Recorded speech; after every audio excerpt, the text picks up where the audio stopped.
Kita berlari tanpa arah, langit terasa dekat di kepala. Janji masa depan terdengar indah, seolah hidup takkan berubah.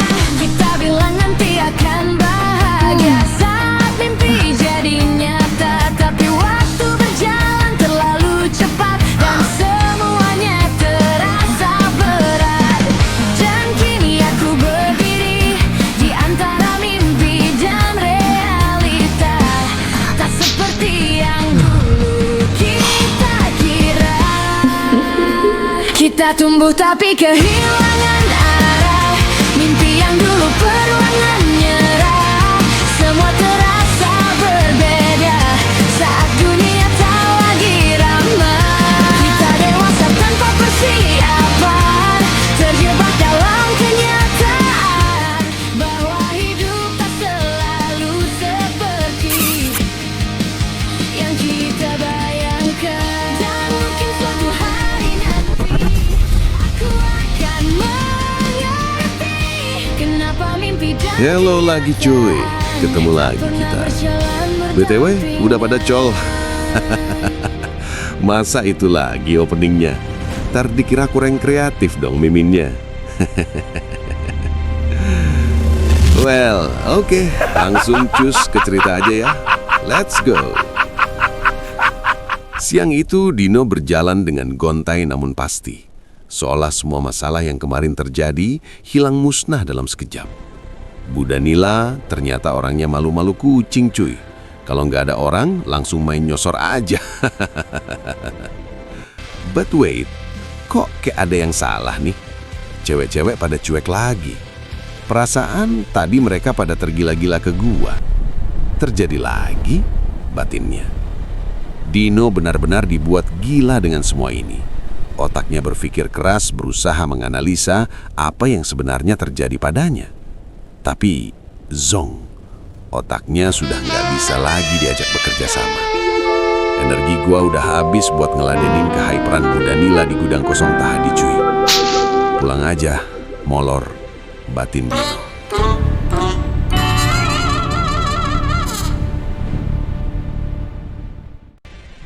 Di teras rumah, Bapak terlihat sedikit gelisah. Hangatnya kopi dan nikmatnya rokok tidak mampu mengusir kegundahan di hatinya. Malam itu, Bapak nggak bisa tidur. Tiba-tiba, Bapak mendengar suara-suara aneh dan bisikan-bisikan lirih dari dalam rumah. Tepatnya dari kamar Dino. Pelan-pelan, Bapak berjalan menuju ke arah kamar Dino. Suara-suara aneh itu semakin jelas terdengar di telinganya. Di depan kamar Dino, Bapak benar-benar merasa gelisah.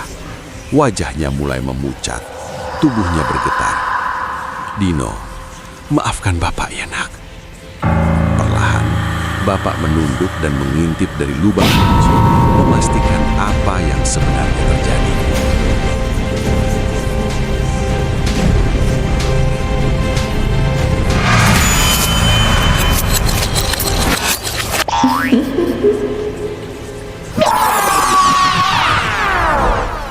Bapak duduk bersandar di dinding. Keringat dingin membasahi sekujur tubuhnya. Matanya terlihat kosong, menyadari apa yang barusan dilihatnya. Apakah sudah tiba waktunya? Apakah ini sebenarnya yang diingatkan Mbah Karno 21 tahun yang lalu? Di balik kabut nanti. aku pernah percaya dunia akan Pagi itu Dino duduk santai di taman depan kampus menunggu teman-temannya datang. Ada jadwal kukerlap di desa pesisir selatan hari itu. Badan gua terasa capek semua anjir. Semalam ada setan lagi yang nyamper ke kamar ngajak ngeskui. Mana setannya hiper lagi? Halo ganteng, dah lama nunggunya? Tiba-tiba dari belakang Dona memeluk tubuhnya. Dino tampak tertegun dan gak habis pikir. Badannya terasa panas dingin. Anjir, tobrut Dona nempel ketat di punggung gua cuy. Ngentot nih cewek, pagi-pagi dah bikin kongat aja. Batin Dino mupeng. Selang tak berapa lama Silvi dan Renggo datang bergabung. Dan seperti halnya Dona, Sylvie pun langsung barbar memeluknya juga. Ringo tersenyum kecut melihat kejadian itu. Si anjing, beruntung banget dia. Duo Tobrut dribble lengket nempel padanya. Batin Ringo iri. Pagi yang cerah di hari itu benar-benar milik Dino sepenuhnya. Bagaimana tidak, ada dua makhluk semlohai yang lengket menempel padanya. Empuk cuy, hehehe. Sementara di bangku depan, tampak Ringo uring-uringan sendiri. Serasa jadi supir pribadi gocok. Pakai pelet apa nih si anjing? Batin Ringo kesel.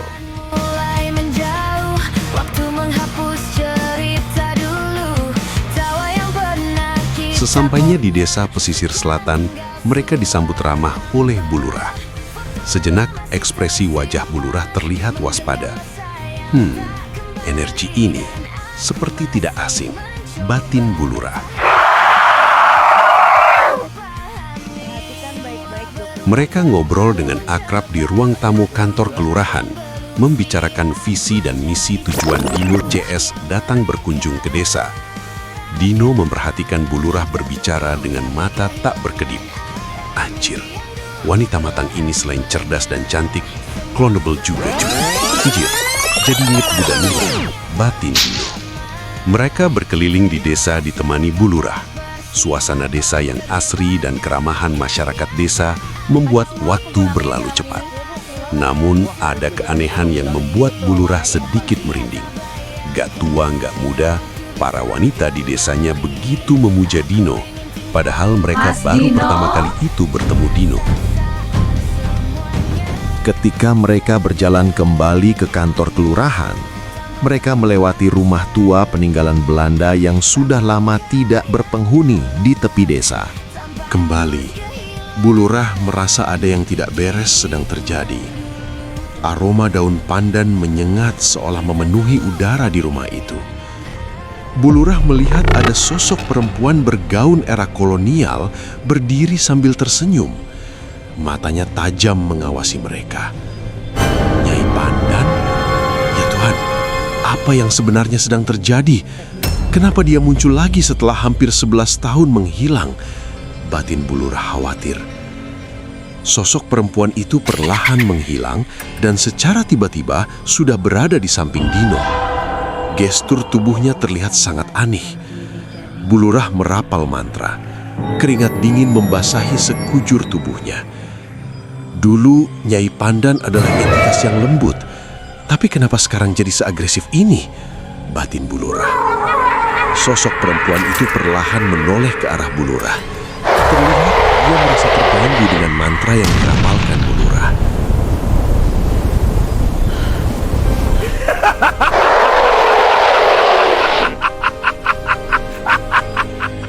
Bocah ini, energi gelap apa yang bersembunyi di dalam dirinya? Kesalahan apa yang pernah dilakukan leluhurnya hingga mampu membuat Nyai Pandan terusik dan kembali ke dimensi ini? Sore itu, setelah selesai dengan kukerlapnya, mereka berpamitan pulang. Terima kasih atas kunjungannya ya anak-anak, ucap Bulurah. Hati-hati di jalan, terutama Mas Dino. Jaga diri dalam bertindak dan bersikap, lanjut Bulurah serius.